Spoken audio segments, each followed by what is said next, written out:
Olá, amigos da Leandro Stormer, eu sou Thiago Bizzi, esse é o comentário de fechamento do dia de hoje, quinta-feira, dia 12 de novembro de 2015. Vamos então à nossa rotina, onde a gente inicia fazendo os calls dos enquadramentos antes dos métodos seguidos aqui no comentário de fechamento, método Leandro Swing Trade e FR2 método Stormer. Tá? A gente também faz qualquer tipo de atualização em relação a esses métodos. Depois disso, eu passo ao gráfico do índice Bovespa, mercado americano e dólar, para a gente ter uma noção do que aconteceu e do que a gente pode esperar para os próximos pregões.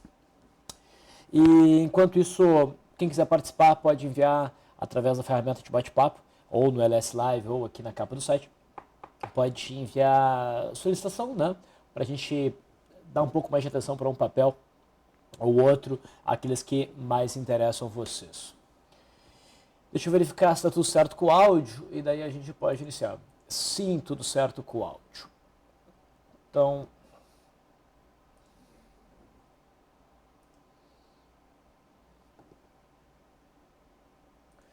começando com as atualizações. Hoje é um dia sem atualizações dos métodos.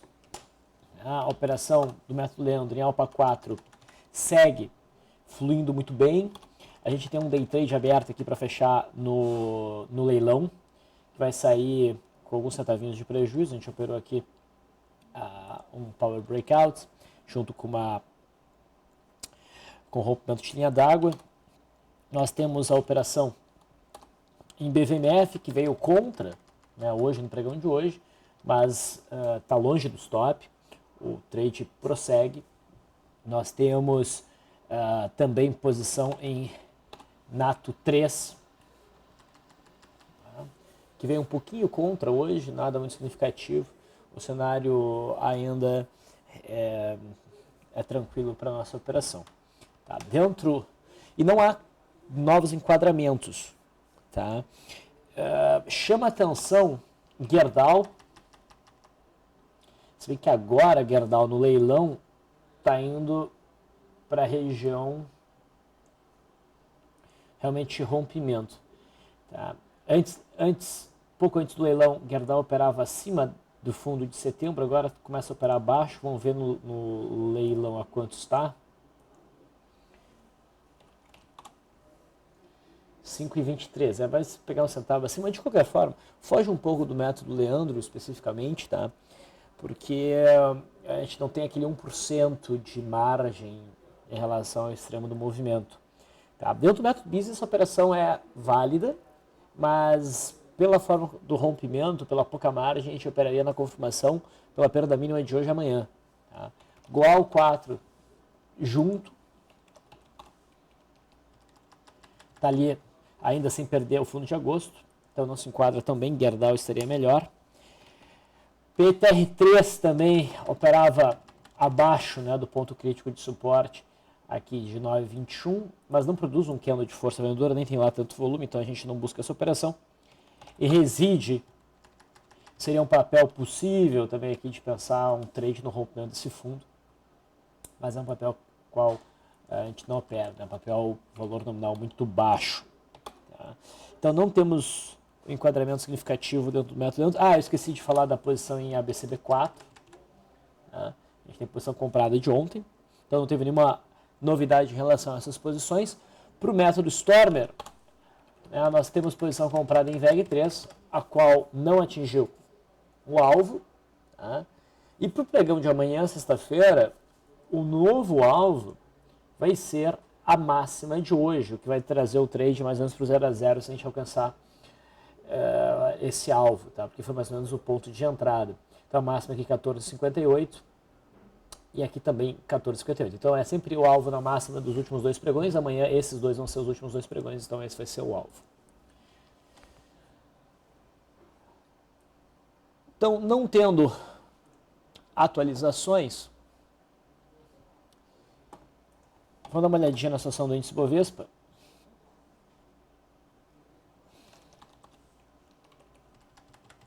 O índice Bovespa oscilou de forma bem errática hoje, tá? Em cima da média móvel de 21 períodos, dentro do início de uma perna de alta. Tá? Esse candle tende a dar prosseguimento ao movimento de alta ao longo dos próximos pregões, não é um sinal de reversão forte. Claro que se a mínima de hoje for rompida, a gente pode ter uma entrada de pressão vendedora, mas não seria argumento suficiente para operar, do ponto de vista de swing trade, uma venda. Tá? Ou pelo menos não seria um argumento forte.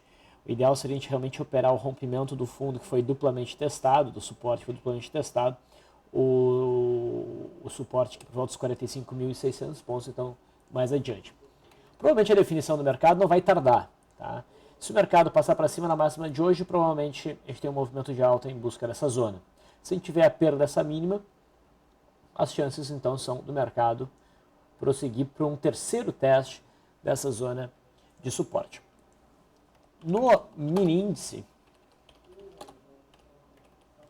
observem um movimento bem errático que nós tivemos.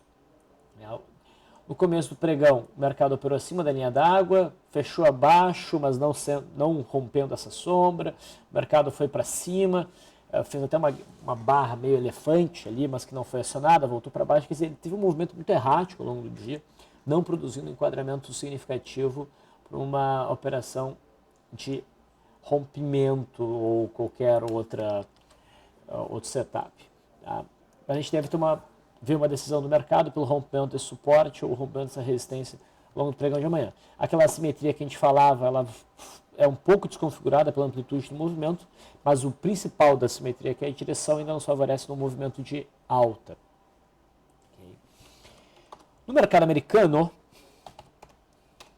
que ainda vai operar por algum tempo, a gente teve uma intensificação do movimento de queda, trazendo os preços para aquela confluência de médias, 200 e de 21 períodos. O preço até está abaixo desse patamar, só que tem pregão ainda pela frente, o mercado pode se recuperar. De qualquer forma, o rompimento das médias se daria pela perda da mínima do candle de hoje, daí abriria espaço para um movimento corretivo um pouco mais longo. O próximo alvo, então, seria a faixa de 17.200. Lembra que a gente falou ontem? O ideal era traçar uma LTB e só considerar essa correção encerrada no rompimento dessa LTB. Isso fica mais claro no gráfico do S&P 500 futuro, que também intensificou o movimento de queda, também testa essa confluência de médias, também opera abaixo dessa confluência de médias, mas não dá para dizer que teve um rompimento ainda.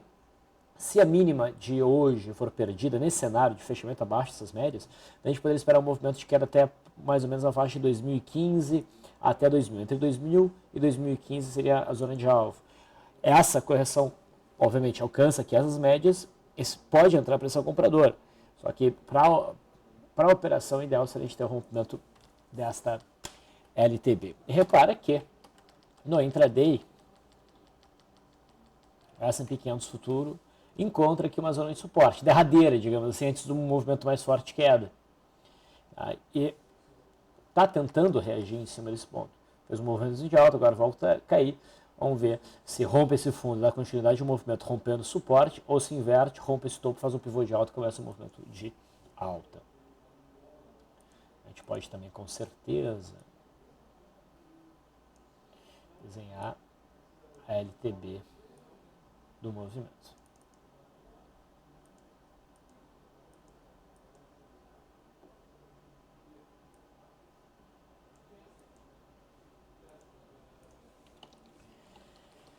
E o dólar?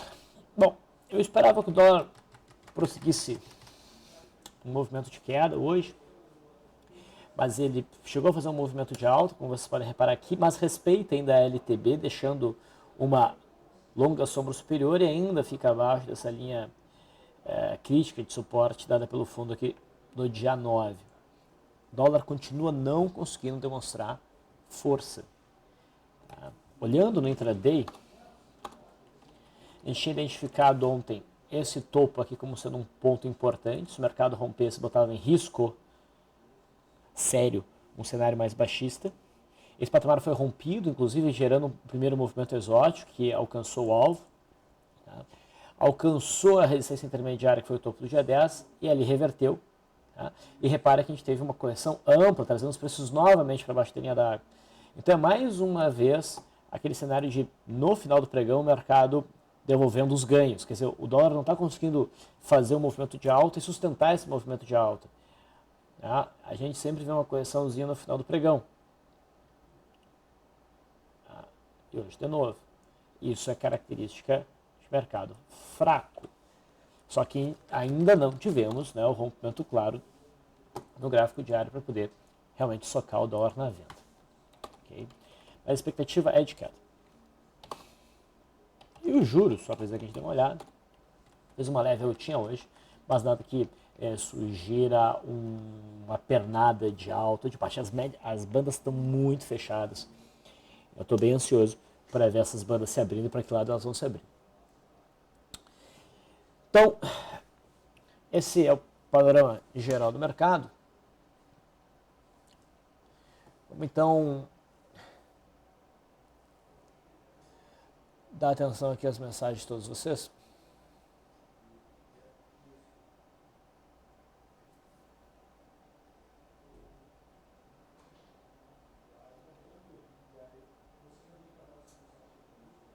O Luiz diz o seguinte: me posicionei na venda hoje para day trade em Equatorial, quando ela rompeu a mínima de ontem, mas não deu certo. Estou pensando em levar para amanhã, ou seria melhor zerar hoje no leilão? Bom,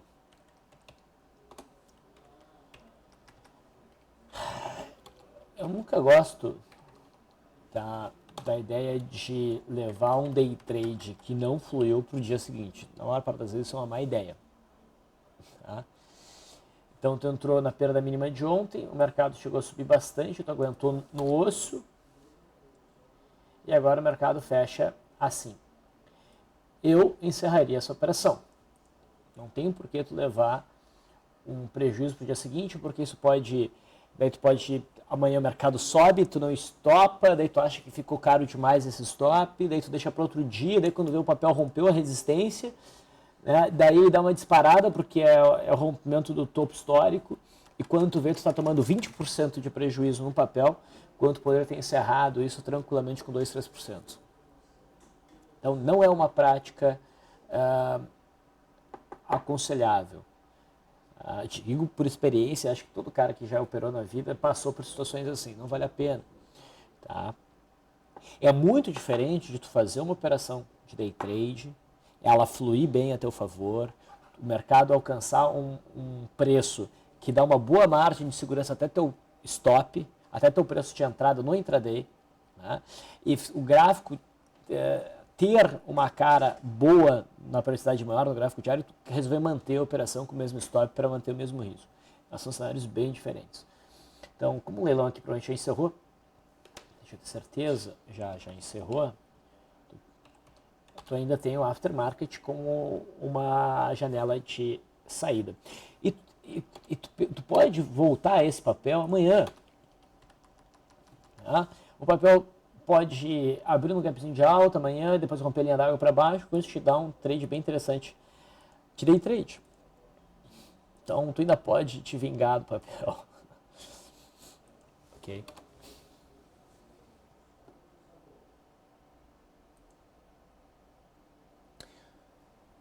Tirolês, boa tarde, Busy. Smiles não ficou interessante para uma entrada pelo setup de correção? Abraço, parabéns pelo trabalho no farol.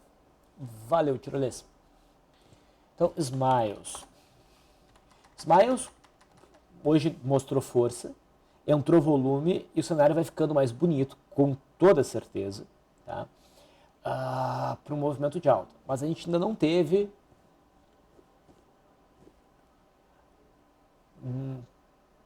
nesse sinal aqui, um trade de correção. Eu acho que a gente está muito em cima dessa resistência que se mostrou significativa por conta dessa queda. Tá? O teu stop ficaria abaixo dessas mínimas, o teu stop seria maior do que a distância até a resistência. Eu acho que valeria mais a pena esperar o rompimento desse topo. Acontecendo o rompimento desse topo, buscar a operação. Tá? No meu modelo não fica com um jeito muito bom. Tá?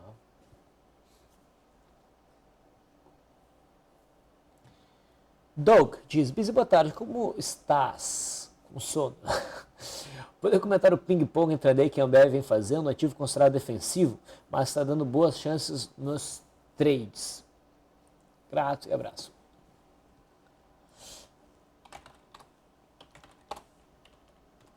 Ambev, papel que a gente destacou como uma oportunidade de compra, principalmente no método Busy nesse martelo, da massa desse martelo até a máxima de hoje foram 3,3%, o que cumpre 10% da média da volatilidade. E hoje a gente tem um candle feio alcançando essa zona permeada aqui por médias que estão contrárias. Então, o papel pode realmente recuar de novo para essa zona de suporte. Se a gente conseguir ver um fechamento acima dessas médias e a confirmação desse rompimento então das médias para a superação da massa candle, daí sim a Ambev teria condições tecnicamente boas, tranquilas, para buscar a faixa aqui dos 20,40, 20,50. No intraday, o ping-pong que você está dizendo de hoje é justamente porque o índice ficou muito sem direção e a Ambev é muito ligada ao índice. A Ambev é um dos papéis que tem uma das maiores representatividades no índice Bovespa. Tá? Isso aqui é cheio de oportunidade, digamos assim, exagerando um pouco, para quem está buscando trade de depois de cair comprar, depois de subir vender dentro de uma congestão. Mas no geral, para a maior parte dos setups que são direcionais, um dia como esse de hoje é um dia muito ruim, porque o papel não consegue fluir. Tu entra, o papel não anda muito, volta, é complicado. Então não vi nada de muito interessante como trade no pregão de hoje. Percebe que o papel ficou ali oscilando em torno da linha d'água.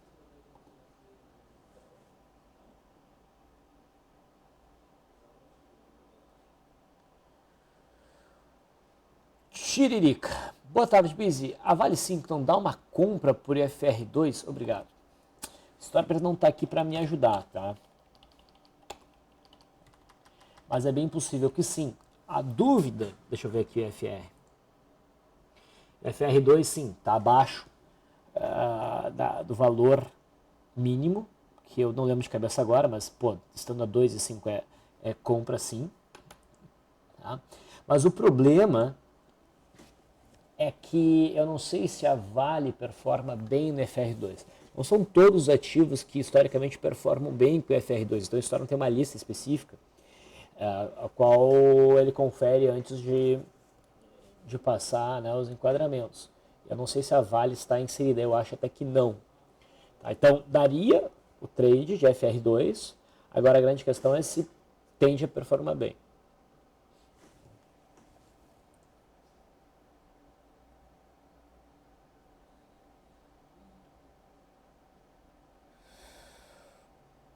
Mário pergunta se MYPK3 se enquadra no setup de correção. Bom, é um cenário parecido com o de Smiles. O papel tinha uma zona de resistência intermediária aqui, rompeu de uma forma estranha, cheio de sombras superiores, chegou bem próximo da resistência, corrigiu, bateu no patamar rompido, fez um candle de dúvida, teve um volume bom, acima da média móvel de 20 períodos e até acionou. A compra, na verdade, aqui por correção, seria ou no candle de hoje, ou no candle de ontem, ou hoje na superação da máxima do candle de ontem. Mas, de novo, é aquele cenário onde a gente está muito próximo da resistência que é significativa. O viés é favorável, mas eu prefiro operações de rompimento. Mas se encaixa aqui. Até porque, se tu for parar para olhar, a distância para o stop, 5,5%, é muito próxima da distância até a resistência. Então, pelo menos tu tem uma boa chance de um risco retorno de 1 para 1. Então não chega a ser tão ruim. No caso dos Smiles, a diferença é bem significativa. Tu tem muito mais distância para o stop do que distância para o alvo, para a resistência. Tá? Então esse gráfico teria mais enquadrado, mas MYPK3 vai dar um bom trade mesmo quando conseguir romper essa região toda aqui dos 17,50.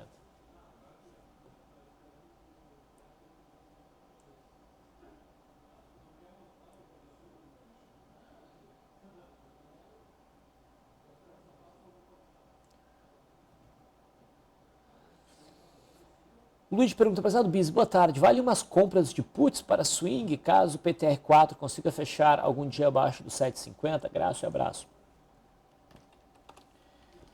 Bom, então, 7,50 é o suporte que o papel vem desenhando aqui. Se houver o rompimento desse suporte, tá, o papel tende a cair, buscar esse próximo suporte, talvez o fundo aqui de setembro. Puts são opções de venda, para quem não está muito por dentro. As opções de venda se valorizam com a queda do papel, enquanto as calls São opções de compra se valorizam com a alta do papel. Nesse caso, sim, se PTR4 romper esse suporte, né, vindo a gerar então até um enquadramento de venda diretamente do papel para o swing trade, tendo os modelos que a gente opera, é de esperar que as puts se valorizem.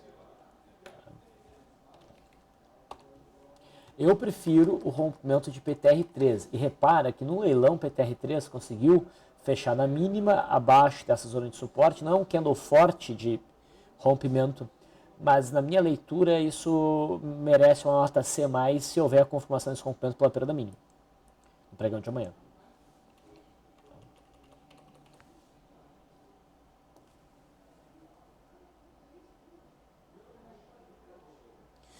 O Thales diz, Bis, boa tarde, poderia, por favor, comentar sobre o milho, CCMF16? A média de 9 está apontando para baixo no diário, 60 minutos também, valeria uma venda?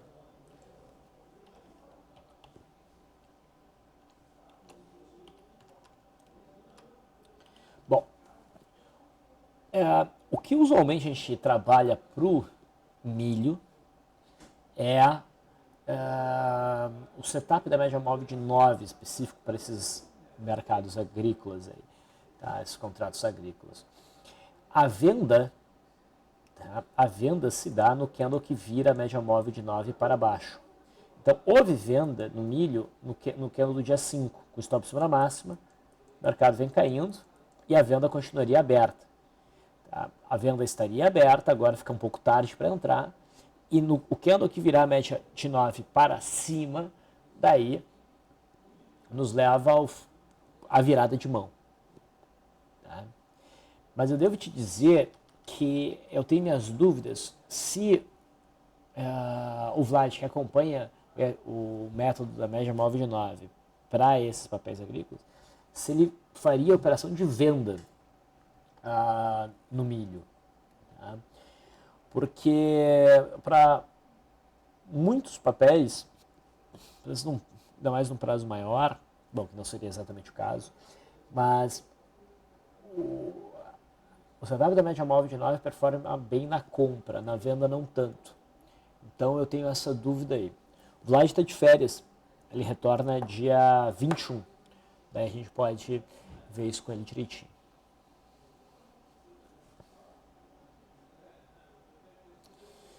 O Ricardo Geral diz Bis, boa tarde. Parece que Brasil Foods perdeu força para retornar à média móvel de 20 períodos. Acredita que ela está configurando uma tendência de baixo? Bom, ela já está em tendência de baixo. Já temos zigue-zagues descendentes. Tá? A gente até se arriscou numa operação na ponta compradora aqui, a gente foi estopado. O candle de ontem não reunia características suficientes para nos fazer realmente acreditar num repique. Claro, o repique pode acontecer, mas eu não levo muita fé. Eu não vejo características de o candle dando uma indicativa mais forte, eu não gostei daquela sombrinha superior, a gente passou para baixo do suporte e na subida a gente ficou ali batendo no suporte abaixo desses fundos aqui, o volume foi fraco. A forma como o mercado vem se movimentando não mostra muito ímpeto para subir. Então hoje o papel não conseguiu subir, não deu continuidade e eu acho que não vai repicar. Acredito no movimento mais lateralizado, talvez até continuidade do movimento de queda. O próximo patamar de suporte seria a faixa de R$50. Tá?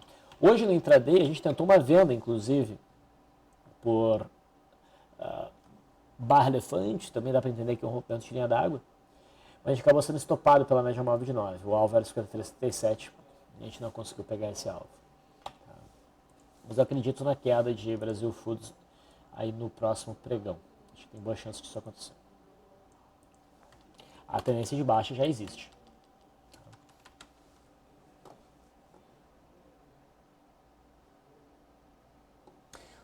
O Wellington está me dando um update aqui em relação àquela dúvida que eu expressei em relação ao milho. Ele colocou o link provavelmente para um artigo do Vlad, deixa eu abrir aqui. Exato, perfeito. Valeu, Wellington. Então, está aqui na parte artigos.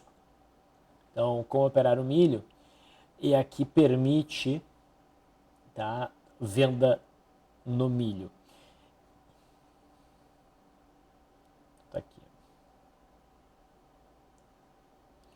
Só tem que achar aqui se é tanto na venda como na compra. Sim. Tá? Então está sempre posicionado. Certo? O que não se opera é o boi, então.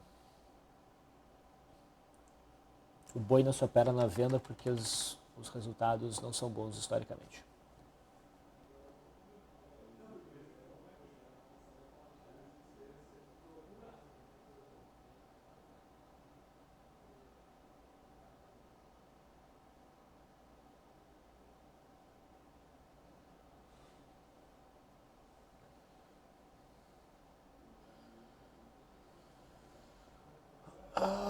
Deixa eu ver aqui. Ferraz mandou uma pergunta mais longa. Bizi, boa tarde. Nem sempre consigo entrar em operações de rompimento no dia seguinte que geram a operação. Tá, então rompeu, operar no dia seguinte na confirmação. Ocorre que no dia seguinte deixa o start 1 centavo acima da máxima e vez por outra não aciona. Às vezes ocasiona uma queda que não chega a reverter o sinal de entrada. Nesses casos, vale a pena entrar nesse preço mais barato ou não vale o risco? Mais ou menos aconteceu em ABCB4, que perdi a entrada e fiquei desesperado querendo entrar e me contive. Bom, eu deixo uma margenzinha, né, no primeiro centavo, eu deixo uma margem de alguns centavos dependendo do valor do papel, tá? Mas eu não pago muito mais caro do que o preço original, tá? Por exemplo, a BCB4 ontem gerou trade. O fato do papel ter caído hoje não anula o sinal de ontem. Tá? Confirmou o sinal de hoje, o papel caiu. Isso deve ser visto como uma oportunidade. O que é legal fazer? Calcula qual seria o tamanho de posição que tu faria aqui e mantém esse tamanho de posição e tenta comprar em algum ponto mais abaixo, é válido, e usa o mesmo stop. Tá? Acho isso uma boa abordagem. Vale a pena. A não ser que tu perceba, e daí isso é um pouco subjetivo, uma mudança de cenário. O mercado virou fortemente, a gente estava vendo o índice numa direção, daí ele fez um movimento muito repentino na direção contrária, esse papel é ligado ao índice, o mercado inteiro está virando, uma saraivada de stops acontecendo. Mas isso não vai acontecer toda hora. Então, na maior parte das vezes, se tu perdeu a entrada, né, e o mercado oferece logo em seguida uma entrada melhor, pode fazer a operação desde que tu mantenha o mesmo stop, desde que tu não alavanque mais. Eu acho isso importante. Não aumentar a quantidade de ações que tu opera porque tu está operando um preço mais baixo. Mantenha a mesa para isso realmente se transformar numa vantagem. Tá? Numa vantagem em relação à entrada que tu teria feito.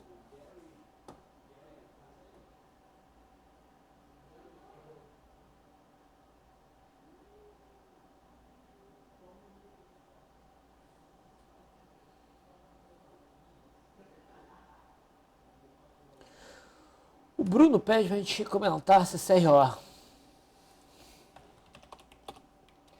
CCRO atingiu hoje um alvo, que é a fronteira de gap, marcada pelo candle dia 8 de setembro, dando resistência ali em 13,58, 13,60. O mercado bateu nessa zona de resistência, tá? Com bom volume, faz um candle feio. Mas não chega a configurar a venda, porque a gente está muito próximo da média móvel de 21 períodos, as bandas estão estreitas meio que se abrindo, não é ponto para venda, tá? Short. Tá? Eu gostaria de ver o que aqui? Eu gostaria de ver o papel andando de lado um tempinho, sentindo realmente essa zona de resistência, e depois, mais para frente, oferecendo rompimento dessa zona. Daí eu gostaria de buscar a operação na ponta compradora.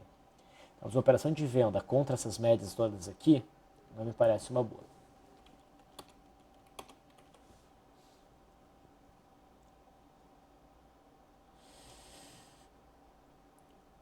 O Pacheco pergunta, cadê o rally do final do ano no Ibovespa? Você acredita nele? Eu acredito nele, mas não é porque existe uma tendência de um rally no final do ano que eu vou sair comprando por nada. Ano passado não houve esse rally. Se tu olhar aqui, novembro e dezembro, com a exceção de um repique em dezembro, foi bem baixista.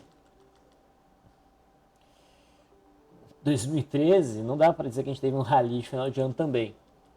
Então existe uma estatística, a última vez que a gente teve isso foi em 2012. Tá?